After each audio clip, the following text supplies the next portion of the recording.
Assalamualaikum warahmatullahi wabarakatuh. Bismillahirrahmanirrahim. Alhamdulillahirabbil alamin. Wassalatu wassalamu ala asyrafil anbiya'i wal mursalin wa ala alihi wa sahbihi ajma'in. Amma ba'd. Apa kabar anak-anak sekalian? Semoga kalian semuanya sehat ya. Kita bertemu lagi dalam pembelajaran tentang Isra dan Mi'raj Nabi Muhammad Shallallahu Alaihi Wasallam. Video ini disiapkan untuk kalian yang ingin lebih mengenal tentang Isra dan Mi'raj. Nah, apa saja sih yang akan kita bahas pada video kali ini? Ada 9 submateri yang akan kita pelajari, yaitu kita akan membahas tentang 1. Arti dari Isra dan Mi'raj, 2. Dalil tentang Isra dan Mi'raj, 3. Waktu dan tanggal pelaksanaan Isra dan Mi'raj. Yang keempat, kita akan membahas tentang latar belakang atau penyebab terjadinya Isra dan Mi'raj. Submateri kelima membahas tentang tempat-tempat yang dikunjungi oleh Nabi pada saat perjalanan Isra Mi'raj. Dan yang keenam, kita akan membahas nabi-nabi yang ditemui oleh Rasulullah pada peristiwa Isra Mi'raj ini. Yang ketujuh, yaitu tentang inti atau pokok dari peristiwa Isra Mi'raj ini. Apa sih isinya Isra Mi'raj? Kemudian yang ke-8, kita akan mencari tahu apa hikmah di balik peristiwa Isra dan Mi'raj. Kemudian submateri terakhir yaitu tentang tamsil yang diperlihatkan Allah kepada Nabi Muhammad pada saat peristiwa Isra dan Mi'raj. Baiklah, sebelum kita membahas tentang Isra dan Mi'raj, kita coba mengingat kembali tentang perjalanan dakwah Nabi Muhammad Shallallahu Alaihi Wasallam. Dakwah Nabi dilakukan kurang lebih selama 23 tahun yang dibagi menjadi 2 periode. Pertama, periode Mekah. Kedua, periode Madinah. Apa itu periode Mekah? Periode Mekah adalah dakwah yang dilakukan Nabi selama beliau masih tinggal di kota Mekah, yaitu kurang lebih selama 13 tahun. Dan tahunnya kita sebut tahun kenabian. Apa itu periode Madinah? Yaitu dakwah Nabi yang berlangsung ketika beliau tinggal di kota Madinah, kurang lebih selama 10 tahun. Dan tahunnya kita namakan tahun Hijriyah. Untuk periode Mekah, yaitu selama 13 tahun, apa saja yang dilakukan Rasulullah dalam 13 tahun tersebut? Yaitu pada tahun pertama sampai ketiga Nabi masih berdakwah secara sembunyi-sembunyi. Kemudian di tahun keempat, turunlah perintah Allah agar Nabi berdakwah secara terang-terangan atau terbuka di depan umum. Pada tahun kelima terjadilah hijrah pertama kaum muslimin, yaitu ke negeri Habsyah atau Abisinia.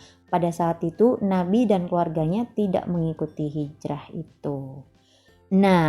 Di tahun ke-6 sampai 9 kenabian, Nabi dan keluarganya yang masih tinggal di Mekah mengalami pemboikotan, yaitu dikucilkan di sebuah lembah oleh kafir Quraisy. Ini terjadi selama 3 tahun.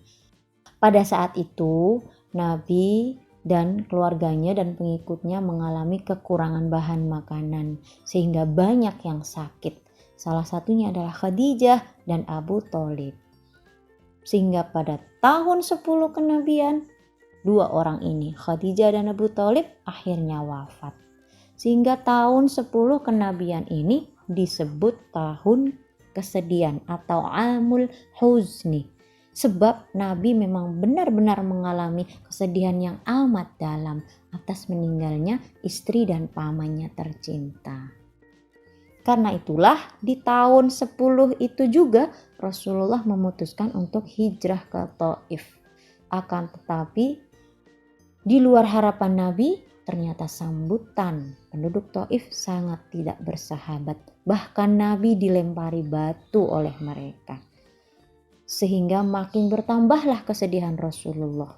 Melihat Nabi yang terus-menerus bersedih, Allah sangat tidak tega. Akhirnya Allah memerintahkan malaikat Jibril untuk mengajak Nabi melakukan perjalanan Isra Mi'raj, yaitu di tahun 11 kenabian.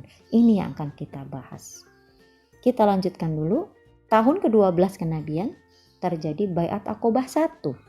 Kemudian di tahun ke-13 kenabian terjadilah Baiat Aqobah kedua. Lalu setelah itu Rasulullah hijrah atau pindah ke Yatsrib yang sekarang kita sebut Madinah. Maka selesailah periode Mekah, yaitu kurang lebih selama 13 tahun. Nah, sekarang kita akan membahas tentang Isra Mi'raj. Apa sih arti dari Isra Mi'raj? Isra Mi'raj terdiri dari dua kata, yaitu Isra dan Mi'raj. Isra artinya perjalanan di malam hari dari Masjidil Haram menuju Masjidil Aqsa. Mi'raj artinya naik, yaitu perjalanan Nabi dari Masjidil Aqsa naik ke Sidratul Muntaha. Jadi Isra Mi'raj adalah perjalanan Nabi di malam hari dari Masjidil Haram ke Masjidil Aqsa lalu naik ke Sidratul Muntaha. Nah, peristiwa Isra Mi'raj ini sangat penting. Akan tetapi pada saat itu peristiwa ini terasa sangat tidak masuk akal, sehingga Allah sengaja menceritakannya di dalam Al-Quran supaya umat Islam pada hari ini bisa mengetahui peristiwa tersebut, yaitu ada dalam surat Al-Isra ayat 1. Bismillahirrahmanirrahim. Subhanalladzi asra bi'abdihi laylam minal masjidil harami ilal masjidil aqsa alladzi barakna haulahu linuriyahu min ayatina innahu huwas sami'ul basir. Artinya bisa kalian baca sendiri ya. Ayat ini menjadi bukti bahwa pada tahun 11 kenabian dulu Isra Mi'raj ini benar-benar dialami oleh Rasulullah atas izin Allah Subhanahu wa Ta'ala. Selanjutnya, kapan Isra Mi'raj ini terjadi? Yaitu pada tanggal 27 bulan Rajab tahun 11 kenabian. Tadi sudah kita bahas ya sedikit. Dan bertepatan dengan tahun Masehi, yaitu tahun 621 Masehi. Pada malam itu Nabi ditemani oleh malaikat Jibril mengendarai kendaraan yang bernama Buraq. Nah, apa yang menjadi penyebab atau latar belakang Isra Mi'raj? Yaitu karena kesedihan Nabi setelah meninggalnya Khadijah dan Abu Thalib. Maka Allah menghibur Nabi dengan Isra Mi'raj ini agar Nabi melupakan kesedihannya. Itulah latar belakang Isra Mi'raj. Lalu, tempat mana sajakah yang dikunjungi Rasulullah selama Isra Mi'raj ini? Antara lain adalah Nabi berkunjung ke kota Yatsrib. Jibril menjelaskan bahwa di kota Yatsrib inilah nanti Islam akan berkembang dengan sangat maju. Karena itu Nabi Muhammad mendengar hal tersebut mulai bisa melupakan kesedihannya. Nabi merasa sangat senang mendengar berita itu. Nah, kemudian Nabi juga singgah di Bukit Tursina, yaitu tempat Nabi Musa menerima wahyu secara langsung dari Allah tanpa melalui malaikat Jibril.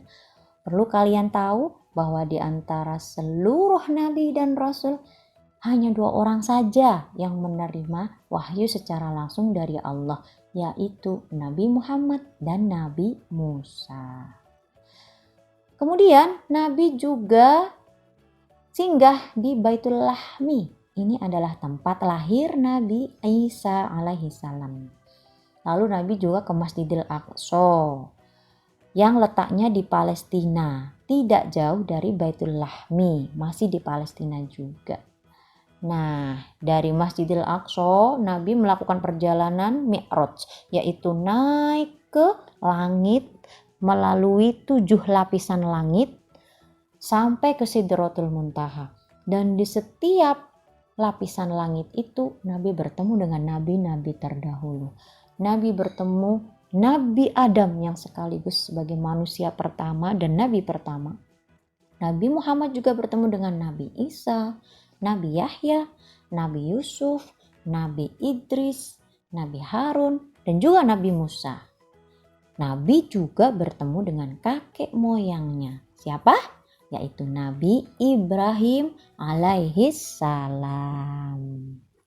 Nah, setelah bertemu para nabi tersebut, Rasulullah melanjutkan perjalanannya ke Sidratul Muntaha. Di sanalah Rasulullah menerima perintah sholat. Inilah inti atau pokok dari peristiwa Isra Mi'raj, yaitu perintah sholat 5 kali dalam sehari semalam. Awalnya Allah perintahkan 50 kali. Lalu atas saran Nabi Musa, Nabi Muhammad memohon keringanan kepada Allah. Dengan sifat maha pengasih penyayangnya, Allah akhirnya meringankan dari 50 kali menjadi 5 kali saja. Nah, selanjutnya kita membahas tentang hikmah Isra dan Mi'raj.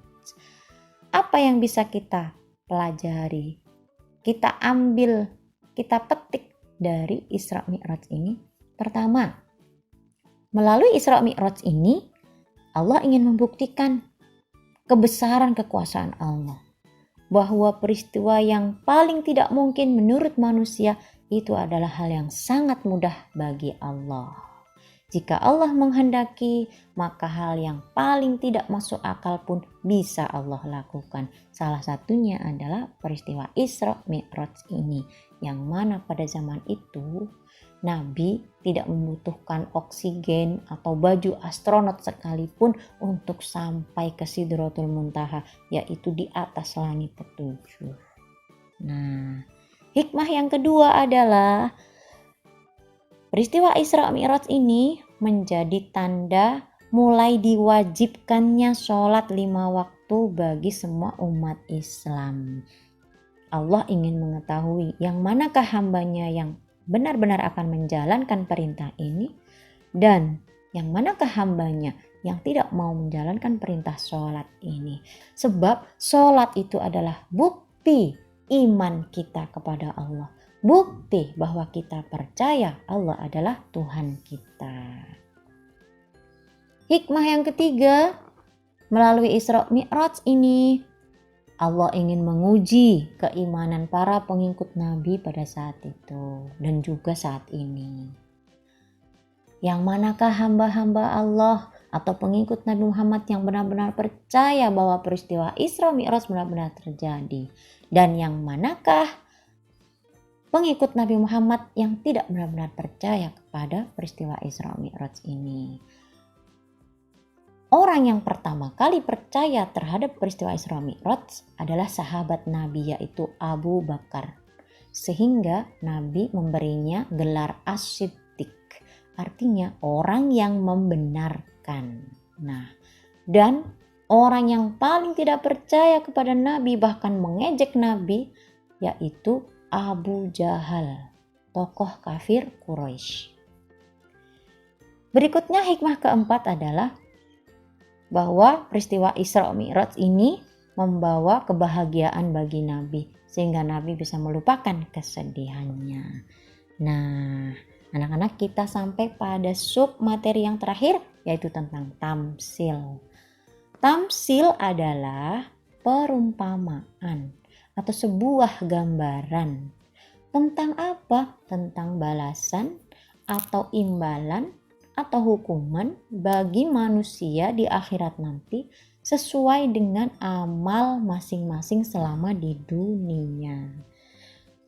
Banyak tamsil yang diperlihatkan Allah selama perjalanan Isra Mi'raj ini. Di antaranya Nabi melihat ada orang yang tidak henti-henti memanen hasil tanamannya. Ini adalah gambaran bagi orang yang suka berjuang di jalan Allah, membela agama Allah, dan dia juga senang beramal jariah. Kemudian Nabi juga melewati sebuah kuburan yang harum baunya. Jibril menceritakan bahwa itu adalah makam dari seorang wanita yang bernama Masyitoh yang gugur karena membela ajaran Allah. Masyitoh dan seluruh keluarganya dibunuh oleh Fir'aun karena tidak mau menyembah Fir'aun. Nah, tamsil berikutnya Nabi diperlihatkan orang-orang yang membawa daging segar, akan tetapi mereka lebih memilih daging busuk untuk dimakan. Ternyata ini adalah gambaran bagi mereka yang selama di dunia suka berbuat zina. Na'udzubillah min syarri dzalik. Tamsil yang berikutnya adalah Nabi diperlihatkan orang yang perutnya besar sehingga sulit untuk berjalan. Ini gambaran orang yang suka memakan riba selama hidup di dunia. Riba itu harta yang tidak halal dimakan ya.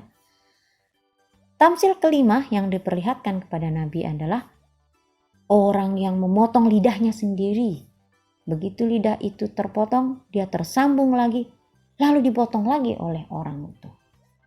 Nah, ini ternyata gambaran bagi orang-orang yang selama di dunia sering berdusta dan dia senang sekali membicarakan kejelekan orang lain atau kita sebut ghibah.